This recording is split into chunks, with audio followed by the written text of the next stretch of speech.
বাংলাদেশ বনাম ভারত ফাইনাল টাইব্রেকারের শেষ ম্যাচ অবশেষে ঘুচল দীর্ঘদিনের আক্ষেপ। দক্ষিণ এশিয়ার ফুটবলের শ্রেষ্ঠত্বের মুকুট এখন বাংলাদেশের মাথায়।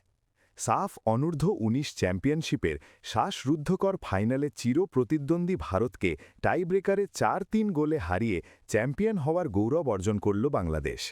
দীর্ঘ প্রতীক্ষার পর ভারতের বিপক্ষে প্রতিশোধ নিয়ে মাঠ ছাড়ল লাল সবুজের প্রতিনিধিরা। মালদ্বীপের ন্যাশনাল স্টেডিয়ামে আজ লড়াই ছিল সমানে সমান, তবে পুরো ৯০ মিনিটে মাঠের নিয়ন্ত্রণ ছিল বাংলাদেশের হাতে। বল পজিশন থেকে শুরু করে আক্রমণ সব ক্ষেত্রেই ভারতকে চাপে রেখেছিল বাংলাদেশ। একের পর এক আক্রমণ চালিয়ে ভারতের রক্ষণভাগকে বারবার কাঁপিয়ে দিলেও রক্ষণাবেক্ষকের বাধা এবং ফিনিশিংয়ের অভাবে নির্ধারিত সময়ে কোনো দলই জালের দেখা পায়নি। ফলে ০-০ সমতা নিয়েই শেষ হয় মাঠের লড়াই। স্নায়ুচাপের টাইব্রেকার ৪-৩ ব্যবধানে জয়ী বাংলাদেশ।